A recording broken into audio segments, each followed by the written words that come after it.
Pastor Hernandes, eu estou aqui com o meu cafezinho. Eu estou vendo que o pessoal está mandando pergunta para cá. Sempre as pessoas têm pergunta para nós, mas eu tenho uma pergunta para você de casa. Você já é inscrito aqui no canal? Tá de bobeira, hein? Coisa boa, né? Vale a pena se inscrever, hein? Que tal você se inscrever? Você vai acompanhar toda a programação, não é verdade? Ativando o sininho, você recebe notificação. Olha, acabou de chegar vídeo novo. Que tal? É uma boa ideia, hein? Inscreva-se aqui no canal. Aproveita e já deixa o like no vídeo de hoje. A gente nem começou o vídeo, mas eu tenho certeza que você vai gostar. Tá certo? Eu vou terminar meu cafezinho, vou dar uma olhadinha aqui nas perguntas e a gente volta depois da vinheta. É isso aí.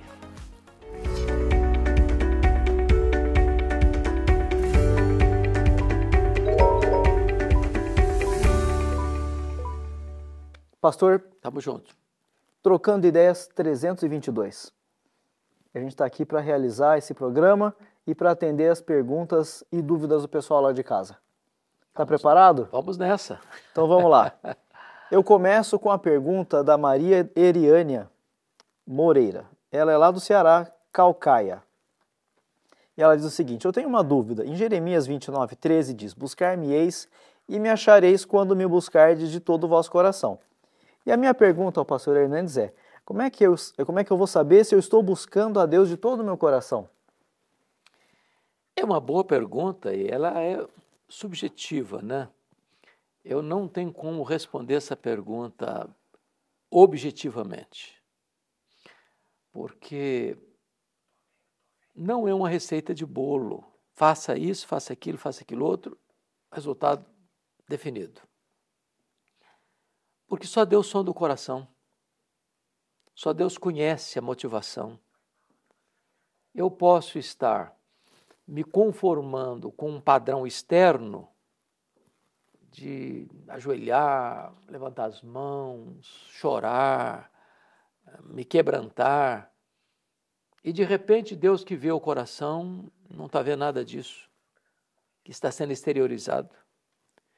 E outra pessoa que não está nem exteriorizando tanta coisa, Deus olha o coração e diz: esse está me buscando.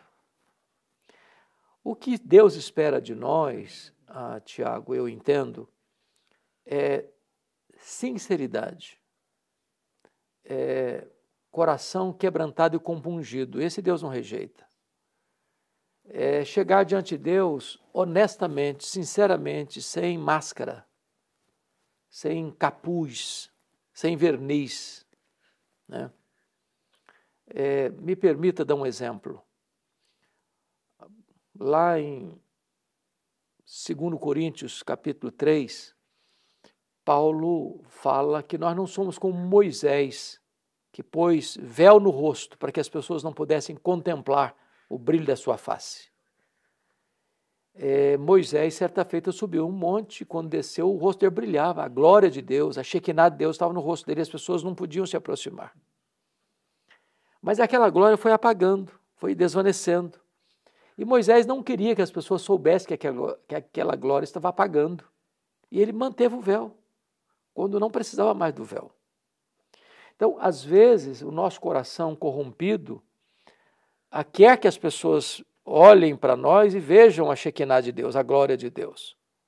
Mesmo que essa glória já tenha ido embora. Então, a gente quer passar uma imagem de ser mais espiritual do que é. Às vezes, exteriormente, isso está acontecendo, como os fariseus, que tinham muito cuidado com o aspecto exterior. Mas é Deus quem sonda o coração. Então, só Deus pode saber quando é que nós estamos buscando a Ele de todo o coração.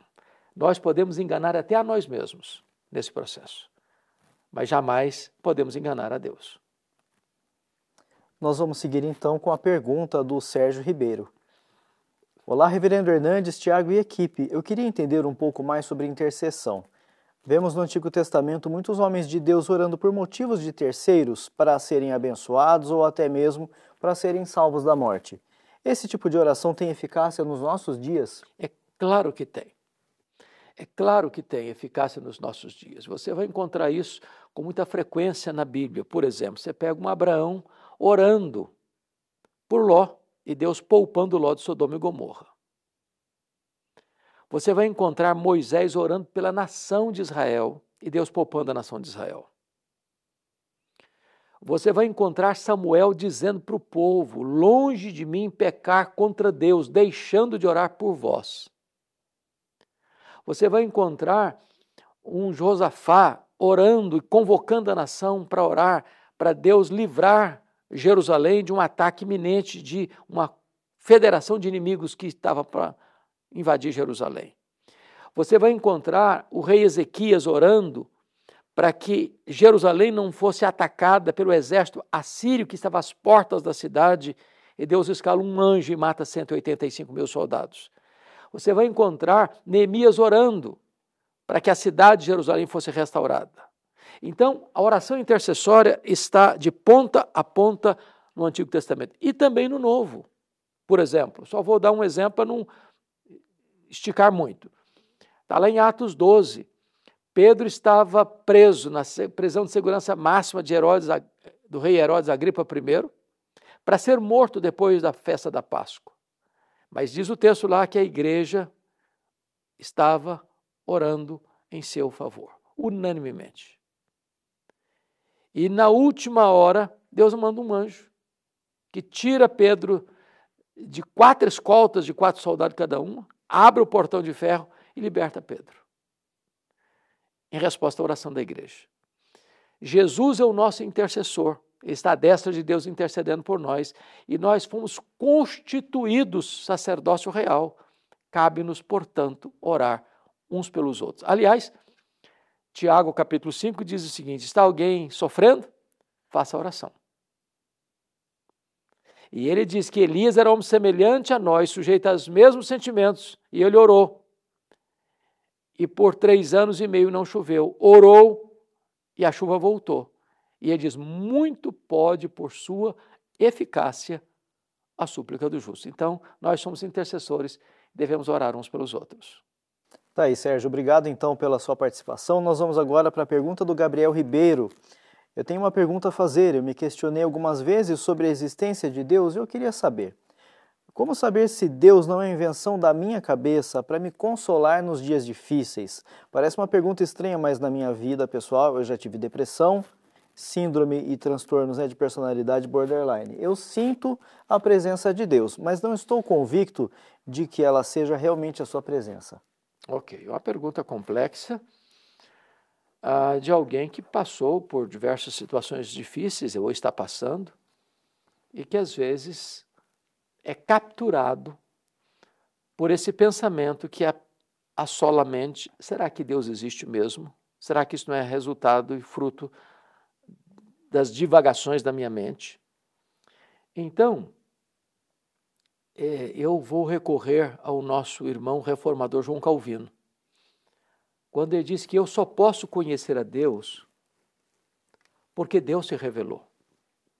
Não tivesse Deus se revelado a nós, e nós não o conheceríamos. Existem os ateus que dizem Deus não existe. Existem os agnósticos que dizem se Deus existe, não pode ser conhecido. Existem os politeístas que dizem tem muitos deuses. Qual deles? Existe o panteísmo que diz que tudo é Deus e Deus é tudo. Existe o deísmo que diz, não, Deus existe, mas está muito longe, não está se importando comigo. Mas existe o teísmo que diz, não, Deus existe. Ele está pertinho de nós. Porque nele vivemos, nos movemos e existimos. Ele que nos dá a vida, a respiração e tudo mais. Então, como é que Deus se revelou? Deus se revelou de 4 maneiras. Primeiro, ele se revelou na criação. Os céus declaram a glória de Deus e o firmamento anuncia as obras das suas mãos. Eu precisaria ter mais fé para ser um ateu do que para ser um crente.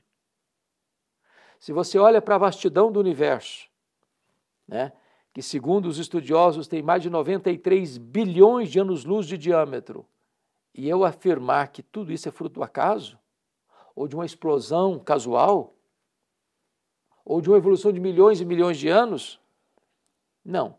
A Bíblia diz que no princípio criou Deus os céus e a terra. Os atributos de Deus invisíveis são vistos na obra da criação, diz Paulo em Romanos 1, capítulo 20. Segundo, Deus se revelou na nossa consciência, está lá em Romanos 2, 14 e 15. Todo ser humano, Tiago, tem noção de certo e errado. Desde os silvícolas que estão embrenhados nas selvas mais fechadas, desde aqueles que vivem nas montanhas mais geladas, desde aqueles que vivem nos desertos mais tórridos, desde aqueles que vivem nos centros acadêmicos mais prestigiados, todos nós temos um senso de certo e errado, um tribunal moral dentro de nós. Uma lei que nos acusa e nos defende. Deus se revelou na nossa consciência. Terceiro, Deus se revelou na sua palavra. Nós podemos conhecer quem é Deus, conhecer seus atributos, conhecer suas obras, conhecer seus propósitos, porque tudo isso foi revelado nas Sagradas Escrituras. Mas, sobretudo, nós podemos conhecer Deus na face de Cristo. Ele é o resplendor da glória, ele é a exata expressão do ser de Deus. Quem olha para Jesus vê o próprio rosto de Deus. Nós podemos conhecer Deus, sim. E ele se deixou ser conhecido. E a ordem para nós é esta: conheçamos e prossigamos em conhecer o Senhor, porque Jesus disse: a essência da vida eterna, João 17,3, é conhecer a Deus e a Jesus Cristo. Não é fruto da divulgação da minha mente, é fruto da própria revelação de Deus. Muito bem. Essas foram as 3 perguntas do Trocando Ideias de hoje. Aproveite para mandar sua pergunta para cá também. Faça como a Maria Moreira fez, coloque aqui a cidade de onde você fala, né, de repente qual igreja você é, para a gente conhecer um pouquinho mais sobre você também, tá bom? Faça isso pelo e-mail trocandoideias@lpc.org.br. Antes da gente ir embora, um convite para você. Que tal você começar bem a sua semana participando de um encontro muito especial aqui na Igreja Presbiteriana de Pinheiros? Eu estou falando do culto Conexão com Deus, pastor. Conexão com Deus, toda segunda-feira, 20 horas. Esse tem sido um culto tão precioso, porque nós recebemos pessoas de diversas cidades, de diversas denominações, de diversas igrejas. Ali nós somos um corpo, uma família, onde o único propósito é louvar a Deus e receber a instrução da sua palavra. Então, vale a pena você conferir e participar com a gente. Pois bem, para você que está aí no YouTube, aproveite para ver toda a programação aqui da Luz para o Caminho. Se você está na programação da IPP TV, continue conosco. Tem uma programação muito especial preparada para você, para todas as idades. Certo? E a gente vai nessa. Vai nessa. Pois bem, obrigado, viu, pastor? Tchauzinho então para eles, né? Bye, bye, gente. Até o próximo programa. Tchau, tchau.